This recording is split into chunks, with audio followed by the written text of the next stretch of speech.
Good afternoon to everybody that's joined us so far. Thank you very much for giving up a little bit of your Maundy Thursday for an hour's worth of talking about hybrid working. Just to do the exciting bit first of all, the housekeeping piece, we are recording the webinar. We will make it available afterwards so people can go through things again at their leisure. You're more than welcome to use the chat function. We'll predominantly take questions and answers at the end of the session. So we'll aim to talk between the four of us for about 30 to 40 minutes and then have some conversations at the end, I hope. So, but feel free to log those chats at any point because I've got colleagues who are registering what people are asking. And then just to reiterate, what we're on here is we are on the second of the 3 Aberley spring webinars. First one we've already had was on the virtual world, the IT side. We will be coming back a subsequent one to the physical with colleagues from property and real estate to talk about their angle on the world in the future. Today's is the human one. Today's is the one very specifically looking at the evolution of hybrid working. So that's where we'll be going from here. If you want to, just as a reminder, I'm sure most of you will do it, but just as a reminder, if you can stay off camera and on mute if you're not one of the 4 of us, that would be much appreciated. Right, I'll get going. This is the 4 people you will be hearing from today. So there's from Organisation Effectiveness Cambridge, we've got Gary and Julie, who will be getting involved later on and very much looking at some of the organizational behavior and psychological issues around leading for hybrid working situations. And Tim and I will be sort of bookending the session and showing you a way that we believe works for the clients that we have at the moment through to introducing hybrid working over the next months/years into various organizations. And we're doing some, albeit anonymized, but effectively they are case studies of clients that we're working with at the moment. So let me give you just the quick outline of how we're tackling this. First section is just to touch base again on why we're actually all talking about hybrid working endlessly at the moment. Then we're going to work through some issues around a timeline for rolling it out in any organization. There's a section then for OECAM to talk about the importance of leaders in this environment.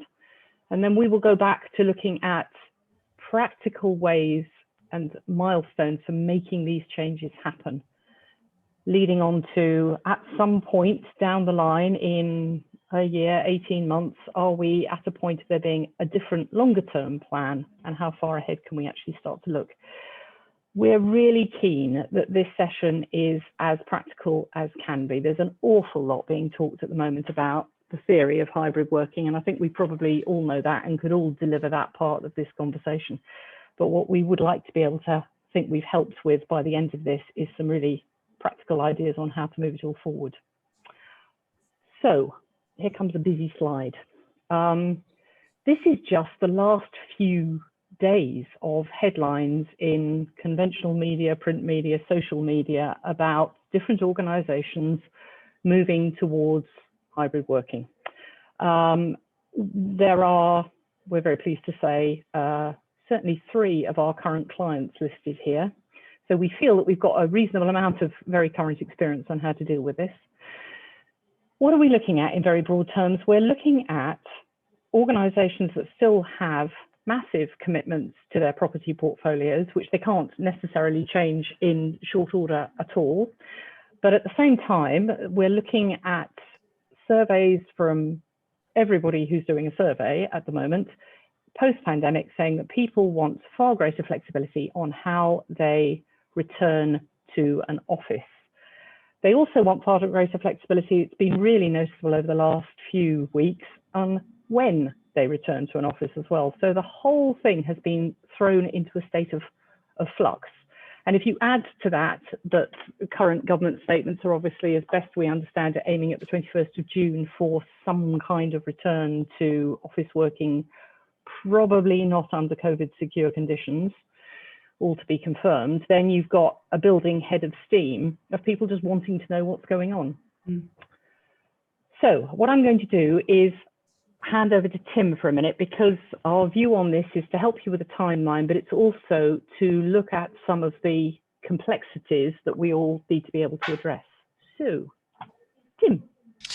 Thanks, Fiona. And yes, we just wanted to start off with that sense of hybrid working we know is complex in the way that we need to be thinking about it. So if we are going to take a view of trying to explore how best we can make it happen, and the aspects that we need to be considering and working through on the three core aspects as Fiona was outlining. So the series of webinars that we have is all based around the golden triangle of the three aspects of that create the workplace: physical, the human, and the virtual.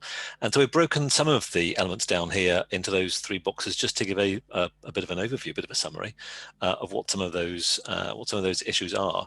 And whether it's spatial in terms of deadlines for that. So are there lease events coming up?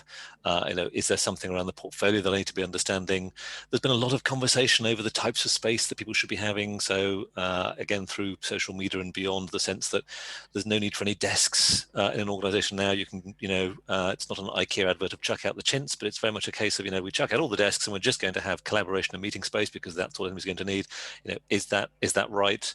The sense of if there's even any money to spend for a lot of organizations, they're struggling after a year of poor returns, frankly. So a sense of how much money do I going to have to spend on this? So we'll touch upon a few of those elements. Flicking over to the virtual side, that sense of wanting to make sure that we've got the right technology. Are we making the most of the hardware and software that's out there? The difference between obviously virtual and real, and that sense of wanting to maintain one of the elements that's been talked about a lot, the sort of the equilibrium of meetings. We're all meeting now again virtually, which means that each one of us has our own little computer screen here, an own image. If anybody, and I know that I've already started to be involved in some video calls where some people are in the office and some people aren't, and you can begin to see almost this potential regression back to having to sort of wave arms at some point and say, hello, still here, for those of you who are in the room. We don't really want to go back to that, do we? So there's a little bit of a word around that. As Fiona said, though, we're really going to be concentrating on the human side of this, which is, gosh, manifold in its elements that we need to be considering. So all the aspects of trust that we've had mandated with people working from home, how's that going to be managed as we come back in? We've talked about the misalignment of people and property before, but that's one aspect of it. HR contracts. I was chatting with an HR director yesterday, and as soon as I mentioned things around the informal arrangements, then there was a bit of a grimace that came from that. So somebody who's working their way through all sorts of aspects on that, traveling expenses and people's locations and London waiting and all those elements. What's the risk of doing nothing? Well, I think we probably recognize that. Hence, for those of you who are on the call today, realizing that we probably need to be doing something. Anxiety just about the return, let alone what the longer term might be, and longer term meaning even through to the end of the year, but just simply coming back into the space. How do we make sure that the organizational culture is cognizant of what's happened, what's been happening, what's going to be happening, and how do we make sure that we give people the opportunity to be talking that through? So an awful lot to work our way through there. And the good news is, next slide, please. Thank you very much. That there is, in the words du jour, we have a roadmap that will take us through this very neatly. So we start to look and understand around the different aspects that begin to creep in here. So, and of course, at this point, the videos on my screen never quite in the location that you want them, but there we go.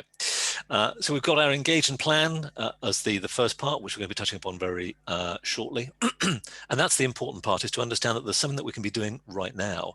And just to show how current this all is, that some of you may have caught up on what seems to be partly sort of leaked, not entirely sure, that government may be thinking of encouraging some people to come back from the 12th of April.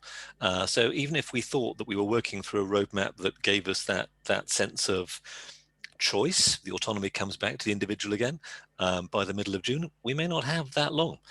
So even though we start to look at our roadmap here of a sort of a return and test in June, July, even that may be happening sooner rather than later. So now is the time to be engaging and planning. Once we've gone through that, communicating and change is going to be absolutely vital, and we'll talk a little bit around that, which can bring us to a sort of a test model that we can begin to implement something that we're then understanding that for the rest of the year really is around that view of let's just monitor what goes on. I think we're probably all fairly comfortable with the fact that really nobody knows exactly what's going to happen, and why should we, because it's all into the future. So let's just make sure that we're monitoring what goes on for the rest of the year. We see it as that. Report out at the end, which then enables us to refine and evolve through 2022, so that we can start to then look at the longer term. So we have a timeline, there's a roadmap. So we have an ability to help people through and understand, what do I need to do to make this work and make this work successfully? And we'll be going through this in a little bit more detail. So at this point, I'm going to hand back to Fiona. Thank you. So let's kick off the first one. And as I say, we take all these dates with a pinch of salt, except we know that it's, well, actually just April now. So March to June, the engage and plan phase. The point about this whole section is the getting under our belts exactly what organizations are going to do next. So there are a number of questions here to look at and think about, and then we'll lead into sort of checklists of, if you work your way through this, what will you have at the end of this phase? Sponsor and project drivers up there first. Interestingly, it's arguable that it doesn't entirely matter who is the lead senior sponsor in an organization on this. We would actually advocate now quite strongly that if it doesn't involve the head of HR, they certainly should be involved in it some way, and possibly on the lead altogether. Could be the head of workplace, but there has to be a vitally important role driven by HR here, because so much of this is actually just about the people and what they choose to do and how they are managed and how the organization is led, rather than pieces of individual real estate. The person that drives that project through, they could be external. They can be people like us. They can be heads of workplace in an organization. Again, doesn't really matter so long as they are prepared to work very widely across an organization and with those 3 points of the golden triangle. So what do you need to be doing in this phase? Well, you need to be going back to your people and talking to them about their experience and their wishes now. If you haven't done it at all, you really need to do it. If you last did it in October, November, the good news is you probably need to do it again, because we all know that our heads have moved on since then, and what people are feeling now about the return, particularly those people that had school-aged children and therefore have had that switch back into them going back to school. People's minds have moved on and they need to be asked again, and they need to be actively involved. You do that through surveys, you do it through interviews, you do it through leadership interviews. What do you need to talk about? One of the other things that's quite noticeable is the number of organizations that have also decided to restructure over the last 12 months. And therefore, there's a whole new piece there about helping people understand exactly what the priorities are of the individual bits of their organization and how it now all fits together, because it may well have changed. I've interviewed an awful lot of people over the last couple of months who've said, yes, well, I was responsible for these people 12 months ago, and now I'm responsible for these people, and it's different. So you really need to check that out.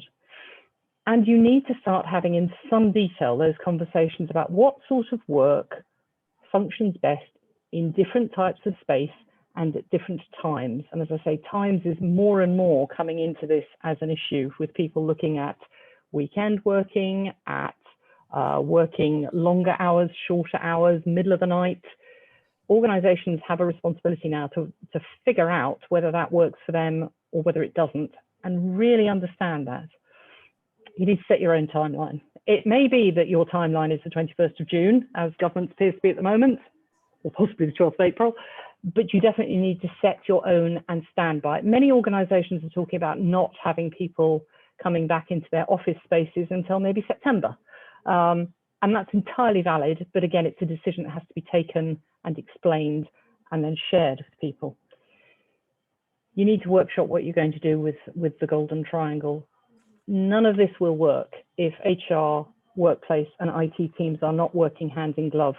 If you've listened to us saying this over the last year, 5 years, 10 years, you'll be probably bored rigid of it, but I'm afraid we're going to go on saying it. That's the only way that these sorts of initiatives and changes can function, and particularly in the world of hybrid working, where the role of HR and IT becomes even more important than it was when we were just talking about offices. And you need a clear program. There is a very real risk, if people aren't careful, that even if they intend to introduce hybrid working, they will sort of allow some kind of drift back into the office space, possibly under COVID secure conditions, and before they know where they are, they've lost all the changes, all the initiatives that they've talked about. Again, in interviews that I've talked to with people recently, so many people have said it would be such a shame if we lost the opportunities that we've all managed to contribute to over the last 12 months. And the last point on this slide is to say, if you can, at this stage, avoid irreversible change. Some people don't have that luxury, but if you don't have to perhaps get rid of buildings or make significant expensive changes to fit out, maybe it's best to avoid that now, because 2021 is the year of test and learn. Nobody knows exactly where we're going to be at the end of this 12 months, 24 months, and therefore it's really sensible to leave yourself as many options open as possible. So what are we talking about? But come June time, we're talking about you should have a checklist that means you've got these kinds of areas covered. You've got a revised policy for people working from home. You have published what that actually means. You have refreshed your duty of care to your people, and you have agreed what facilities will be provided. Most surveys say there are still about 15% of knowledge workers working in conditions at home that are far from optimum. That needs to be addressed if it is becoming the long-term policy. Whatever the answer is to that, it needs to be addressed. Similarly, thing needs to be done for your office spaces and indeed other people's office spaces if you're going to use them. Working principles need to be published. An employee experience needs to be redesigned. We were all doing these before the pandemic, but we need to revisit them in the light of what the hybrid working employee experience is. And we need the involvement of forums, of groups within the business to just start fleshing some of this stuff out. The return is about getting the building ready. Those of us who have been more recently into offices will remember that, unfortunately, most of the spaces are still full of all the stuff that people walked away from on March 23rd last year. Many of them are set up for COVID secure conditions, so they're covered in plastic screens and dots on desks and all sorts of other things. Lockers are still full of stuff. All of that needs sorting out, and now is the time to start doing it. And the systems for booking for the future need to be put in place. And then finally, you will have designed a model that you can actually then test and learn. And equally importantly, you will be able to publicize to the organization what that learning experience looks like, how you're going to ask for people's feedback, what you're going to do with it when you get it. So set your expectations and pass some responsibility onto teams to help you do that. Now, clearly, massive part of all of this, as we've said, is the role of leadership and managers in this. So what I'm going to do is I'm going to hand over to Julie, so that she can talk a bit from their perspective about effectively the role of the leader. Thanks. I wanted to start with, as you mentioned at the beginning, there are lots of different models about how people are going to come back, when they're going to come back, if they're going to come back, and how they're going to come back. And we thought we would just start with, actually, why do we bring people back? Why do we bring them back into a shared location? If we've been effectively working as an organisation for 12 months in this sort of remote working world, why do we want to come back? And there are 4 areas that we really see as being beneficial, as benefiting from that kind of immediacy and energy that you get of being face-to-face. And collaboration is the first one. And that's really because collaboration is not just the kind of formal meetings that you have together to collaborate, but it's all those sort of side conversations that you have, or if you're in an office and you have a thought and you can just turn to your colleague and say, what do you think about this? Or, I've had a thought about this. What have you done that's similar to that? So collaboration is one of those areas that really benefits from having people together. Creativity is another one. Now, people sort of said, yes, well, we're being creative when we are online. But one of the pieces of research that we've been looking at sort of says the most benefit from creativity is when people actually get a chance to do that reflection. So they get a chance to sort of be remote and just do their thinking, but then actually bringing that together into an environment where they can spark off those ideas, they can build on what people are thinking, they can develop those ideas. And one of the things about creating online is most creative conversations don't happen in a linear way. People talk across each other, they pick up on things they hear and they build. And the VCs and the kind of way that we've been working doesn't support that as well as the face-to-face, because you're not getting the kind of non-verbal signals or body language from your colleagues that you would do if you were in a room with them. Complex decision making is another area where we think it's really important to have that face-to-face time, and Gary's going to talk to that in just a moment, so I'm not going to sit down in his thunder on that one. And then one that's really been talked about a lot is about culture. And culture, there's a lot of definitions of culture, but it's essentially our shared experiences, the way we do things, our shared language, our shared conversations, our shared stories about our organisation. And that's been seen to be declining over the pandemic period, because we're not getting those opportunities to build and share on that social capital. We're not able to develop our social networks as well as we did where we're in a shared location. So you can really see that there are reasons why it is be a good idea to come back in the shared organisation. Sorry, I think we've got someone. Could we just ask someone to go on mute who might? Thank you. Right. Sorry, Julie. That's okay. It's just a reality now, isn't it? It is. It's the reality of it, absolutely. So one of the things that we've been talking to clients about is, why do you bring them in? So matching those kind of activities with the time that organisations spend. But for leaders, the issue is really, well, if we have this kind of hybrid work, if we don't have everyone together, how are we going to lead that? And so Gary's going to start taking us through that. Thank you, Julie. So on the next slide then, on this slide, yes, what we use here is a framework for with clients to think through the impact for leaders and how they should be thinking about the effect on their people. It's a good way of getting to think of the different aspects that will be affecting themselves and their teams. And what we do is we simulate the future with them and walk it through to work out the benefits of this new hybrid working, but also the risks. So we'll take you through this framework as an illustration. Being focus and perspective is all about clearing the way and making things easy for people to operate in a hybrid way.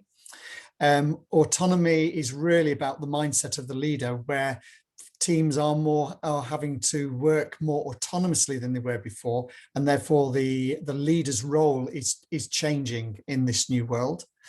Attachment is that when you will have people at home and in the office, how do you maintain that sense of one team and avoid it starting to be split?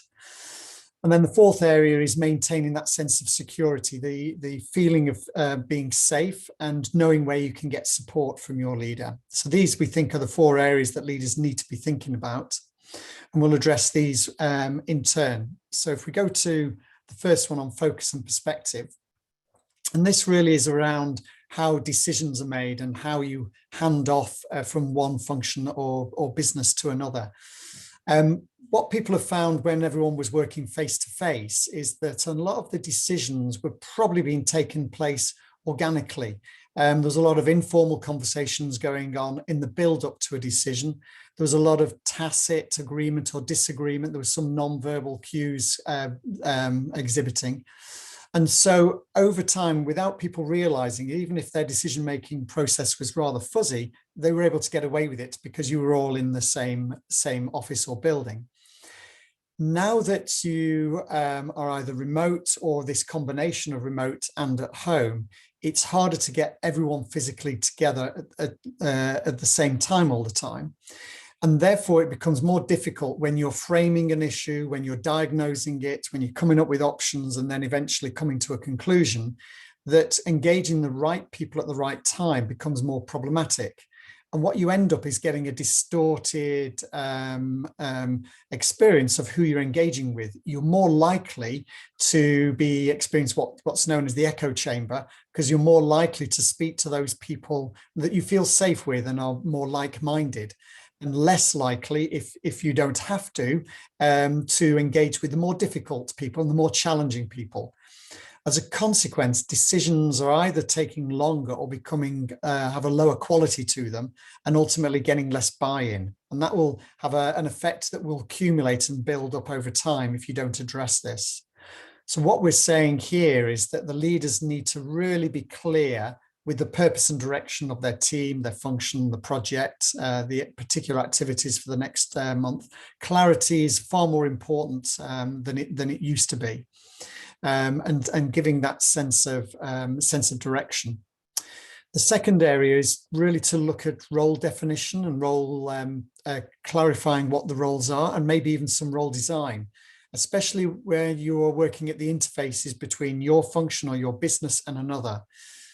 What we've found is that what used to happen at some points on handoffs, there'd be 3, 4, 5 or 6 or even 8 people coming together for any particular handover.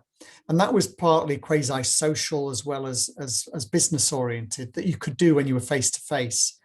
Now that opportunity is going to be reduced because you have less occurrences of when people are physically together at the same time, you're going to have to try and redesign, or that you have an opportunity to take away some inefficiency here and redesign some of the roles that you've got in order to make the interfaces and handoffs slicker, because you put some tasks and decision making into one role rather than multiple roles.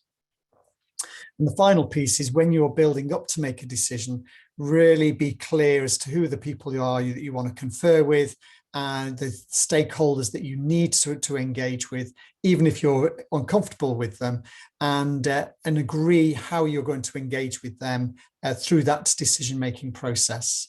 So there's a lot here that the leaders need to take into account to really give focus, perspective, and clear the way for themselves and their team. The next area is on autonomy. And this is about the fact that, well, I guess this time last year, it was the opposite of autonomy, wasn't it? That senior leaders were really taking control of a lot of the decisions in a business because we were in a crisis. Now that things are becoming more normalized, whatever that might mean now, it means that people are slowly able to give back more control to their teams.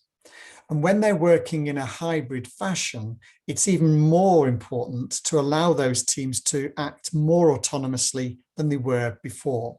Now, some firms and some businesses and some teams were operating autonomously before the pandemic, but there are a lot of teams that were office-based that are now going to be more hybrid-based. They're the ones that the leaders who probably had a more traditional way of leading are going to have to rethink who they are as a leader. And it is about the mindset of the leader rather than the teams themselves that's often the sticking point. So that's about, how do you provide more context and less control of the people because they're not physically in front of you anymore. Determining what you could delegate, and can you delegate more than you have done in the past. But how do you keep connected? So that's about eyes on and hands off, so that you know what's going on, but you're not getting involved. And ultimately, it needs building into your repertoire as to have a more coaching style of leadership rather than just a purely directing type of leadership. So it shifts the balance. You need a range of skills. This one becomes more important in this environment.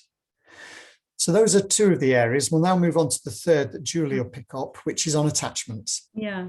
So on attachment, this is kind of keeping the one team. And we had a client we were talking to where they had one of these meetings where you had some people in the office and some people working remotely. And during the course of the conversation, it was quite an important meeting. It was about an investment that the organisation was going to make. And during the meeting, about 3 of the people in the office could actually be seen to be having a sort of sideways conversation and engaging with each other, which the people on the remote couldn't hear. And then there was a coffee break. And when they returned from the coffee break, it became very apparent that the decision had been made in the room and during the coffee break. And that actually what you had was the people remote were essentially spectators to that decision.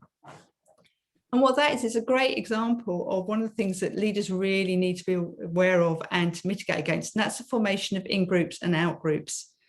So in-groups it's very easy to form in-groups, and it's quite useful because it means that you can bring people together very quickly and they can bond and they can start delivering. But what it also does is for every in-group is you have an out-group. So we know that in-groups have unconscious bias about the performance and the capability of the outgroup. So if you're looking at that as a leader, you need to be very careful about who you're giving work to ensure that you're actually involving those people who are remote. And the other thing as well that gives is present privilege. So we were working with another organisation where they'd started to bring people back to work in 2 different locations. And the most senior exec director at that time was working in a hub office, which was nearer their home. But most of the other leaders were working in the head office in London. So you had this complete shift in the power dynamic. And there were people who were in the office with the executive director who would not normally have had access to that person or had those kind of conversations. So you can see that when you're thinking about how you bring back people, you need to also be thinking about the in-groups and the out-groups, but also who is going to be around with those senior leaders. How often those senior leaders in? Is it going to actually make people feel they've got to be in the office all the time? So as leaders, you need to role model the kind of hybrid working that you want others to do. And leaders also need to be aware of the kind of unconscious biases that are established in groups and out groups. I mean, the brain has a lot of information to deal with every day. So unconscious bias and those kind of stereotypes that it uses are very useful for it because we just can't analyze that amount of information at the time. But we need to be aware of it. We need to be thinking, if I made that decision very quickly, or if I gave that project to someone really quickly, was that the best decision? And take time to think about it and recognize that it may be that you've got some unconscious bias in there. And the other thing about in-groups and out-groups is stop the deterioration of trust, because that really erodes the social capital and starts to affect how people feel and engaged in the organization. One of the really key things about the way that we've been working remotely as well is that if you're an out-group, you're essentially an out-group of one person. So you might have, in the olden days, before the pandemic, you might have had a group of people in head office and a group of people in another hub, but you don't have that group of people quite so much. So at the moment, we're a lot of individual out-groups of one. And that leads to the next slide, which is really about security and about feeling isolated. We've been working with clients and we've been hearing on some of the coaching sessions how we've been getting, they've been feeding back about how they're starting to question their own capabilities and their own performance because they're not getting the kind of ad hoc reinforcement that you would get if you're in an office. Someone might just walk past your desk and say, oh, that's great, I really enjoyed that, or thanks for that, it was very helpful, or could you give me a hand? That's not really being done at the moment. So as leaders, what we need to do is establish a psychologically safe place so that people can say, I'm actually a bit troubled about this, I've had concerns about my performance, and they can do that without feeling that they'll be embarrassed or actually that their career is going to be affected by that. Leaders also need to start mitigating employees' self-limiting beliefs. We have achieved an incredible amount during the pandemic, and leaders really need to be focusing on what we have achieved rather than spending all that time thinking about what they haven't, because that'll start to reinforce this negative self-limiting belief we have.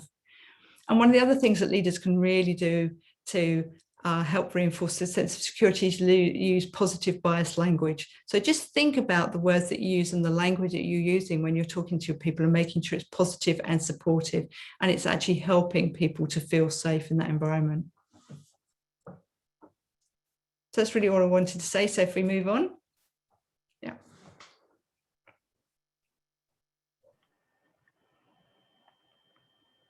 Sorry, that was coming to me there, and Sorry, that's absolutely fine. But somehow the unmute button wasn't working. Thinking that's terribly helpful, isn't it? Because you can't even be saying, "Hold on a second, I'll be there." That's the joy of hybrid working.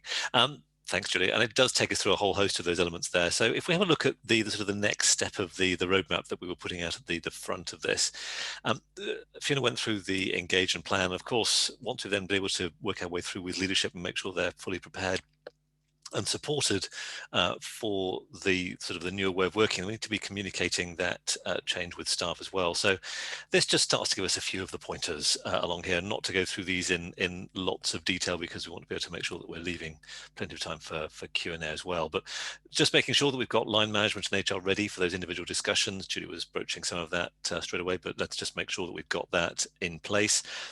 Let's also make sure that we're clearly articulating the test model that we reference. So the whole point of the engage and plan was to come up with a plan. So what are we doing? And that plan is a test model. So we want to make sure that we've then communicated with staff, what does that model look like? How long is it lasting? What does it mean? What does the program entail? So staff are well versed in that, making sure that people understand that we are testing and learning. It's all new. This is the point right now. So although everybody's probably been reading, you know, the answer is this, or it's that, or it's the other, the whole point is we don't have the answers yet. So let's just be honest about it, which in itself can be quite tricky for senior folk to be saying, I don't have the answer. It makes them feel a little bit more vulnerable, but also a great time to be able to have that conversation. Make sure that we understand what those channels are for real-time feedback. So let's make sure that staff feel they're comfortable in providing the real-time communication on it. Making sure that we clarify, you know, policies and procedures, cleaning regimes that have changed, what's different, what's new. Again, people coming straight back into an office having spent a year at home, that is going to set up stress. That is going to set up a point where people are concerned about what does that look like going back, what's happened, how is that space being prepared for me. So let's just make sure that we've gone through that. Communicating any ongoing learnings and feedback, again, that keeping that loop going. As Julie was just pointing out there, the hybrid meeting approaches, let's just try and make sure we don't get those in or out groups creeping in. Reiterating that all-round wellness, and the way that we think about it is that there's a responsibility on the individual, but equally the organisation will be being much more focused on it. And just one aspect spatially, it is just thinking through, as Fiona was saying earlier on, just make sure that we've gone through and that all the storage is emptied and we're appropriately prepared for people who came back. And, you know, just small things. We talked at the front end around, does it now mean that it's all around collaboration rather than individual working? Well, of course, the answer is no, because we need to make sure that we're still allowing some space there for when people do need to be having focused working. But if there are empty desks, and there will be some, because let's be honest, wherever you are, staff have either come in and picked up, or there's been an organised approach to having IT kit going out to people's homes. So it's not as though we might be completely ready for all of that. So where we do have empty desks, we can push those together. We can create collaboration spaces. We can have them as drop-in spaces rather than allocated desks to people. So we don't have to be spending lots of money around a refinement of space that helps to respond to some of that. So just a few pointers there, which takes us to the checklist for us here. So toolkits, let's make sure that we've got a few elements that come together. We can create some talking heads, so some vlogs, if you like, around the hints and tips. We're working with clients now where we're asking through sort of surveys where people might have some of those hints and tips. Some people are then coming forward and saying, you know, I'd be happy to have a quick video of that. That goes onto the intranet site. People can then access it. It's great when colleagues are able to tell you some ideas and hints and tips on that. Working with teams to create clarity and focus around the team charter. So the co-creation of how as a team do we want to be working in this new hybrid fashion. We spend a lot of our time in our webinars and chats with clients just saying, look, co-creation is the best possible way of ensuring success as we work our way through this. You know, let's make sure that we're setting ourselves up for success around getting the toolkits there. With IT guidelines, how can we use it? What's the latest bit of software? What are the good points of that? Do we need to be on camera all the time? Do we not? It comes back to the charter. What does that look like for each of us? So again, hints and tips on it. We've talked around the office space there. So making sure it's safe, it's cleared. Have we got the collaboration spaces there that we think we might now need? Let's be consistent across our offices because that's incredibly helpful so that people start to get a sense of consistency creeping in. And really just making sure that those initial principles around all of this sense of the test and trial are very well communicated. As Fiona mentioned earlier on, it is very much it's all around the experience of when we come into the office space and we're working with colleagues again, what does that look like? And keeping those forums and groups engaged as we go through the process here. So just a few ideas of what we can be doing, at which point I can neatly hand back to Fiona, who's also on mute. Who's also going to look a bit further ahead now she's off mute. This is the point of starting to collect the impact of all these decisions that you've made in test and learn. So this is about looking at the ways that you collect real-time data. Most organizations have still got masses of systems for collecting things around access badges. Some have stuff around utilization. You'll probably have some kind of booking system for coming into use spaces. You will have examples of people's diaries of when they choose to come in, when they don't come in, what's in the team charter. All that sort of stuff needs to be collected to be examined later on. You've got to go on engaging with the same groups of people and engaging with the leadership team. You've got to have those very honest conversations with leadership about what the appropriate and effective productivity measures are. We're not going to do the productivity conversation now, but everybody that we have spoken to in any organisation has spent a lot of time over the last year working out whether they are more productive, less productive, it's changing, what it's doing. We now need to start being very clear in this process about what the success looks like and what problems look like. And we need to set up appropriate measures. There will be things here, we've all read the nasty stuff in the press about some ways of checking up on people's behaviour and activities. It does not need to go to that extreme, and no HR team is going to be very supportive of kind of spying on people. But there are a whole host of ways of collecting this kind of information that don't do that and give you what you need. Experienced teams will anticipate the issues. We know that people are going to feel exhausted when they come back to work. A couple of days of a commute and going into an office is going to make us all feel completely worn out. We need to anticipate the support people will need. Leaders, as has been made very clear, are going to need some more support to be managing in the best possible way that they can do and being very aware of the effects they're having.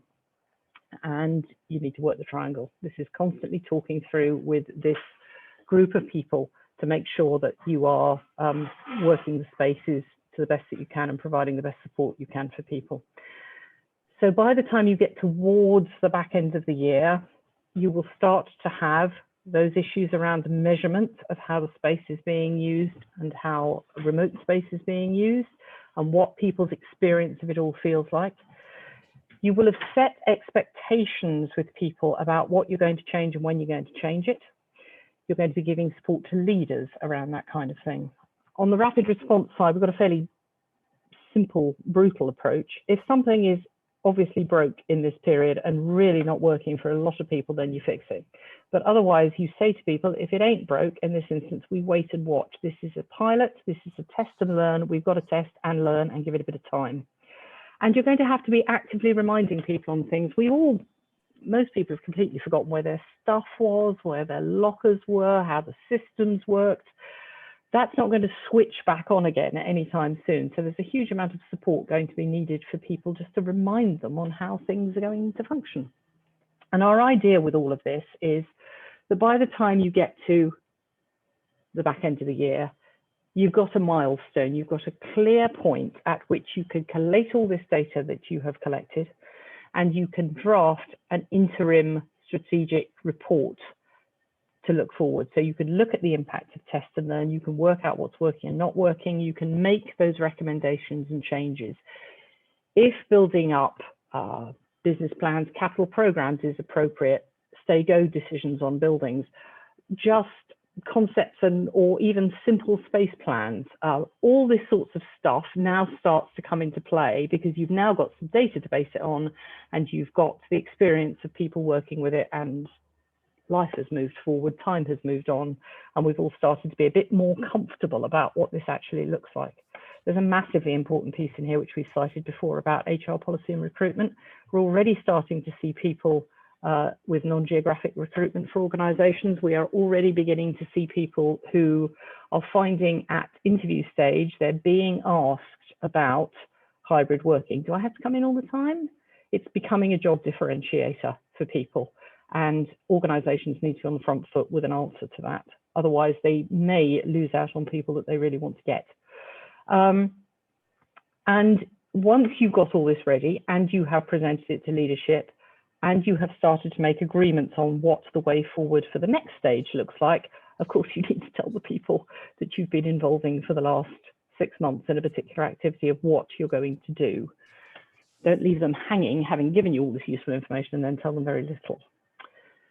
So let's look forward to the refine and evolve stage into 2022, Tim. I know, gosh, thanks, Fiona. I can't believe we're talking about this already, but it is that sense of by this time. So once we've had the report come out, we're into next year, then we need to start thinking about, are we seeing continuation of patterns that have come out from all the testing from the previous year, i.e. this year? Are there any new trends that are starting to come out through the year? There's bound to be something. As we say, this is really a case of keeping an eye on what's going on over the next 12 months or so at least. If there are some initial findings that can make some changes on any of the space, tech, ways of working, then let's do it. making sure that we're going through the change management aspect and preparing, equipping, supporting people through that change. It's hugely important. Maintain the focus. It's all still new. Let's just keep our focus on the fact that it's going to take a lot of time before we start to get any sense of embedding with new behaviors and ways of working. So let's just keep that going. We might want to explore some investment in technology that enables us to get more real-time data. We know from conversations with a lot of clients right now that the ability to be able to draw on real-time data through a whole series of mechanisms, sensors is one when it comes to the space, but making sure that we're collecting data all the way through now to understand what is happening in real time, not just every so often. And then that enables us to pick up on if there are any urgent corporate real estate decisions on the horizon, if there's any sort of lease events or aspects that need to be responded to, then at least we've got as much information as we possibly can to make those informed decisions over. So what do we do? If it is urgent, if it's longer term, then again, knowing the fact that if the biggest decisions are coming up in another 12, 18 months, then maybe we don't take a decision right now, but we leave it to what an old colleague of mine used to respond to as, the last responsible moment. So let's understand when is that, and we take the decision at that point, but not before, so that we're really making sure we've got the most up-to-date thinking, informing, learning to make the appropriate decisions. But certainly from the middle of next year, our view is that by that time, we should be able to start to see some sort of emerging patterns, let's not overstate it, over what's starting to creep in about the behaviors and ways of working that should provide a little bit of a way forward, a direction of travel over how the organization might need to be operating in conjunction with staff. What are staff actually doing as opposed to what we think we might want to be doing, which is all where we're at right now, so that we can start to plan a little bit around, so how could that impact on the portfolio? So a few elements that are creeping in on that one. When we do start to think about those forward views, anybody who's not seen our workplace strategy wheel, not going to go through in lots of detail, and it's one of those classic elements of, can't quite see it on the screen, well, we can always send it out to you. But it's really just trying to give you a sense that there's a lot to consider when you think about the workplace strategy. There's a reason why we call it the golden triangle. And even the triangle was a simplistic view of what's in essence a very big wheel with lots of stuff on it. But if you can have a think about all these elements, this really will drive the sort of the comprehensive view. I'm trying very hard not to say holistic, not my favorite. Comprehensive view over how we might be thinking of the way that we work. In terms of space though, just in case people are interested at this point to understand, well, what might be coming out from this, we thought we might just include as a last moment on it, because we've had a lot of conversation around culture, behaviors, people, which is vastly important in all of this, and we all know it.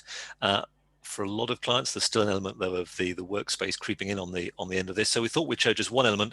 So here's one client where we were starting to have a conversation with them pre-pandemic, and they were looking at the way they may want to be changing the way they work, and therefore how the workplace can manifest those cultural changes, because that's what this is all about.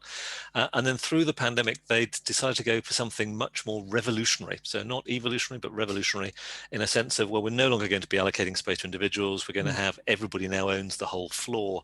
And so we're going to have quarters of the floor where you can go to whichever part of the floor responds best to whatever you're coming into the office for. So no longer saying you're restricted. Of course, this is one viewpoint anyway, but no longer saying that you're restricted to any particular space, but now you've got the whole floor to choose from, and the floor responds appropriately to that. So that's just one example. And then very quickly, another one that we thought we'd put in here, which really is the element of adaptability. So where organizations are again, still not too sure about what to do. What you're starting to see here is simply an example of where we're thinking, okay, maybe we do want fewer desks. So we know we're going to be taking a little bit more of the process work at home.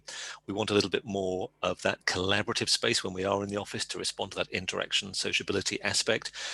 But by the same token, we're not entirely sure what that's going to look like in 12 months' time. So let's make sure that those spaces, not that you'd see it from the plan necessarily, but those spaces have our tables on casters, that the planters that you can see, those sort of green rectangles, they're on casters, and that we provide an infrastructure that enables us to move all of this around to respond to whatever it is that we're going to need out of the next 12 months. So it just gives you the briefest of introductions as to how a couple of clients are responding to some of this. And I completely forgot we've got a checklist on the back of that. So there we go. We have a checklist on the back of that. Ah, dear. We did do this beforehand.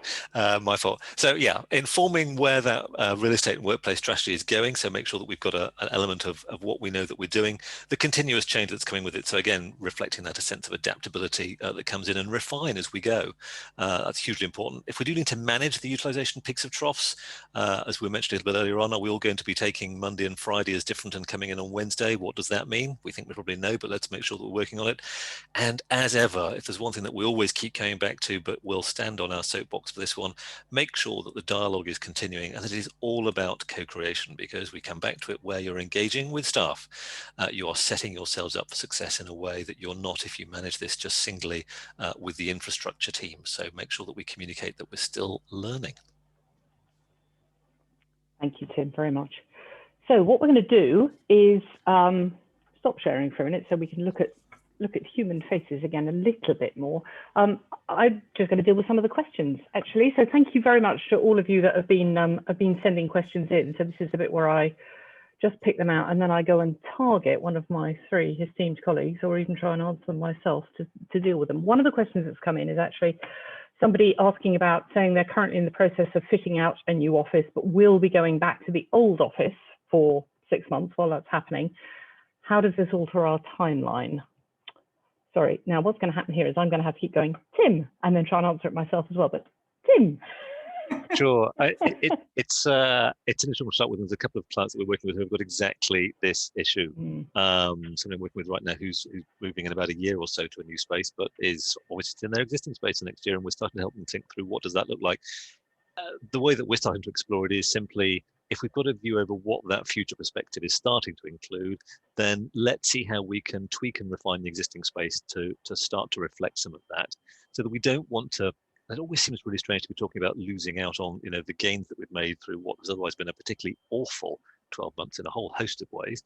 But in the sense of the conversation in hand, which is around offices, then we can still be making the most of the cultural gains that we've made about this change of working, and use, as Fiona was saying earlier on, use some of the simple mechanisms around exploring that in the current space without either taking up too much time or too much money, because there are some simple ways that we can be responding to it, and that can be around just identifying which teams might be working better initially, and as we talked about before, where there are sort of desks that are free, then you could be creating those into collaborative spaces. Meeting rooms can be changed around. I've come back to perhaps the most important part out of all of this is just making sure that we start to get a sense from the senior team that we can make these changes now, and that leads us up to then the bigger changes that might be happening later. But Fiona, I know that you're working with a client that's doing exactly that right now. Indeed, they are. And I think one of the interesting things as well that's probably ties into the OECAM angle as well, which is the piece around, and it's come up in a question as well, the vulnerability that some senior leaders will feel being asked to be put in a position where they've got to almost bide their time a bit on some of this. And I think that's one that it'd be really interesting to come back to Julie or Gary with your views on that. I think when I think about an organisation that is undertaking a return, they really are going to have to test the new ways of working in the old space. And is it going to be a comfortable 6 months? No, it's not. Actually, it's going to be rather longer than 6 months for them. But they recognise above all that point that they cannot afford to just drift back, because otherwise, as you've said, Tim, they're just simply undoing. Well, it regresses, doesn't it? I mean, that's everything. The point. You kind of regress back to pre-pandemic, and you've lost that moment. You have, and I think it's really interesting when you hear people, when you interview them, say that they don't want to be back there. They've it's been painful, but for heaven's sake, let's just. It's like you lose weight in a diet and then you just go and fill your face full of chocolate. I'm thinking about it because it's Easter. It's like, why would you put yourself back in that position again if you could possibly avoid it? But sorry, Gary, Julie, just some thoughts around the vulnerability of leadership in this position, perhaps. Yeah, I mean, what we've found is what can help is to get them to think in their mind, to simulate what that future might be. Because without doing it, as you say, leaders have this feeling that they've got to come up with the answer here and now, because that's what leaders do. If you get not only the leaders, but members of the workforce as well, engaged in walking through what that future might look like, it'll make them realize that there's a lot of assumptions that they're building in to these scenarios. And therefore, they'll be far more likely to end up concluding, we'll probably go in this direction, but we need to make sure that we can be flexible to change it going forward. It's without doing any of that simulation thinking, that's when they're more likely to just jump to an answer because they've got to respond to everyone else making their pronouncements, like what we're seeing in the press this week. Yeah, and actually that's, again, another one's come up on the chat, exactly that, about how you deal with the noise, for whether it's within the organisation, whether it's what you think government is telling you, or that, oh my goodness, PwC are doing this, or Barclays are doing that, or therefore I have to do that as well. Yes. So that's partly... Oh, sorry, no, go on, sorry. Well, I was going to say that, connecting back really to elements that Julie and Gary have also said, that this is where I think leaders really can be role models in just being vulnerable, in saying, I don't have the answers right now. Let's have a chat through, what does everybody else think? How can we start to pull together a way of future planning around this? Take on board a little bit of the feedback from people, and stating the obvious part, the great element around that, where leaders show that element of vulnerability, also means that staff feel they can show that. So you're creating this psychologically safe workspace. People feel much more able to be their complete selves. So I think it's just a great way of leaders being able to role model those behaviours. There's a few questions around the real sharp end of some of these issues. So organisations that are feeling they might be in imminent risk of collapse or under massive financial pressure, and therefore the instinct is to take some of those big irreversible decisions of shedding all vast quantities of property. Is there a way that we think that can, does that affect the timeline? Is that the bottom line, is you have to save the bottom line ultimately, otherwise you have no organisation to do anything with? Do we have to be frank with people in that situation and say sometimes you've just got to do the really tough stuff because otherwise it's not a conversation you're having? Yeah, I think there's definitely an element of it. I mean, this starts to pull together a couple of aspects. So I see that one of the questions coming through was almost that sense of what's the sort of structure that sits around this, because we talk a lot around getting feedback from staff, and co-creation is absolutely the way to go.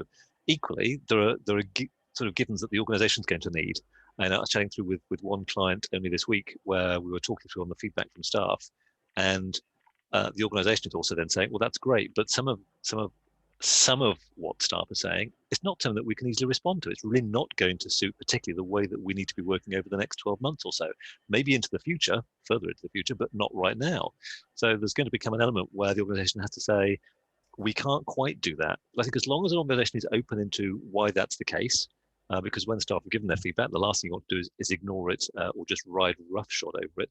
And I think it's the same element here, that where an organisation has absolutely, sort of urgent imperatives that it's got to respond to, as much as you can, be open and honest about that. If there's one thing that we have hopefully taken on through this, the mandated sort of trust that staff have had over the last year to be working whatever way they can to still deliver on the outputs to keep the organisation going.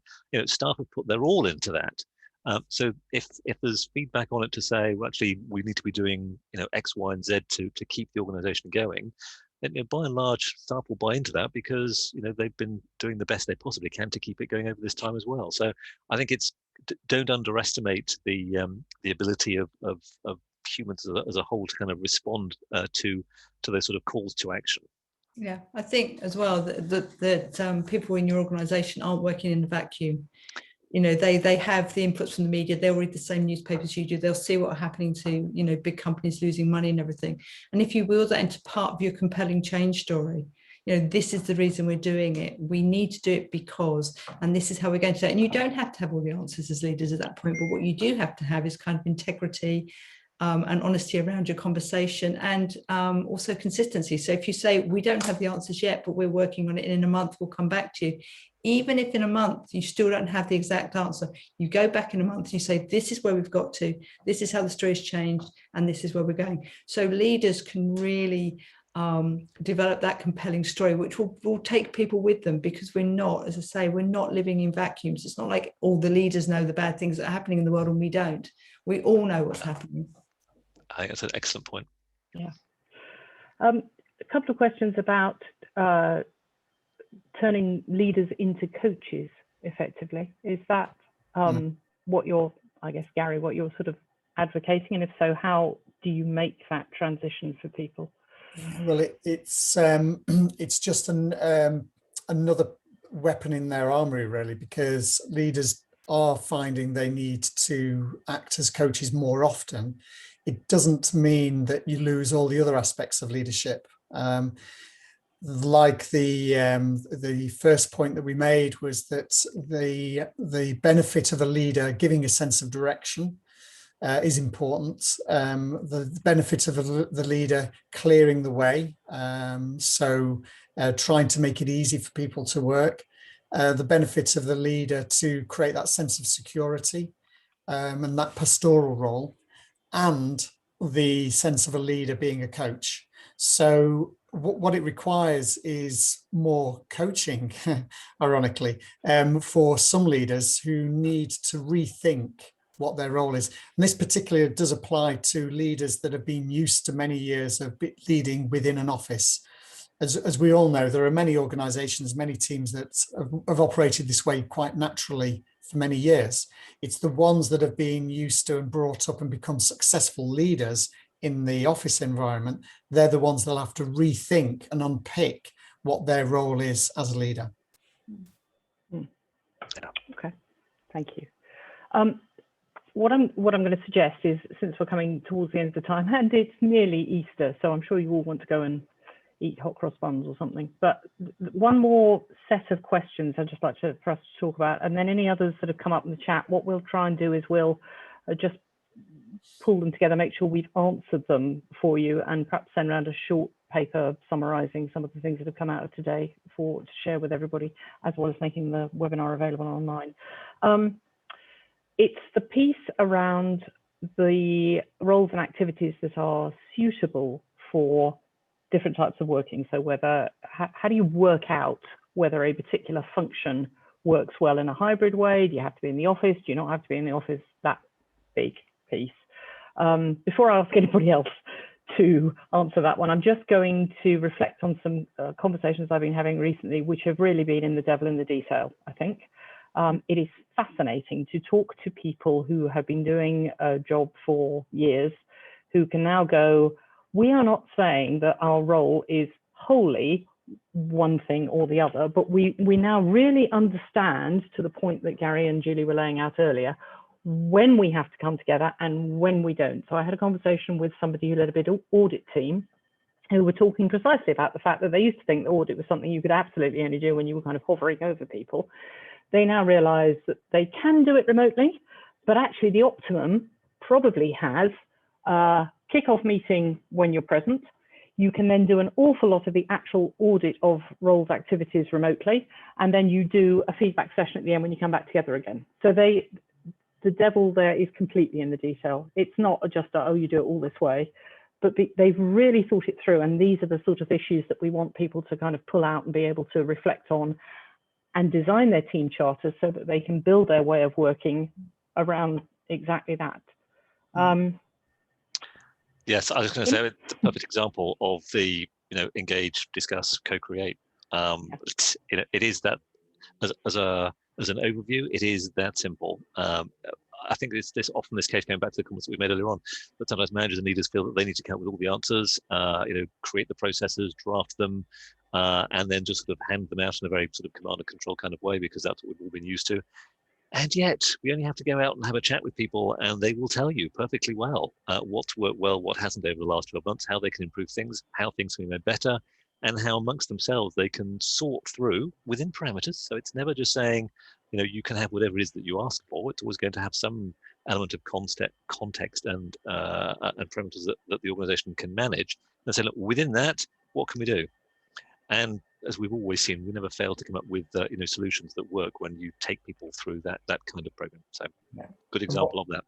And what to sort of build on that is there's different ways of approaches. One approach would be to say, start on the assumption that you're going to be 100% remote, and then say, but what are the activities? It was to your point, Fiona, in terms of defining the activities where it would be useful or value added to bring you together. And that then we would say, when is it that you really need to collaborate? And the value is when you're face to face, when you need to be creative, and the face to face really adds a value. When are you going through some complex decision making? And when do you need that social bonding piece to come together as well? Which, you know, for your example, Fiona, that was about the project setup. So everyone's clear and everyone's together before you actually move on. So if you use those perspectives through any role, any activity, you can start to build up a picture as to what kind of balance you need between being in the office and being at home. Yeah. Thank you very much. I'm going to just go back very briefly to our last slide, just as a reminder before I say my thanks to everybody. May the 6th, the team that did one of our webinars last autumn is coming back together again to look at everything from the property, landlord, tenant, real estate perspective. So feel free to sign up and join us for that one, because that's going to be a really interesting one. We deliberately sort of saved that one as late as possible as we can in the season, because they were all so sure that there were going to be really interesting things that we could share from that point onwards. So that will be the one that's coming. All I want to do then is say we will share all the information. We will try to answer the questions that we haven't. And just many thanks to you for joining us this afternoon. Thank you for your time. My particular thanks to Gary, to Julie and to Tim for the hard work and effort put into this, and for Rob behind the scenes. And we hope to see you all again soon. So thank you very much.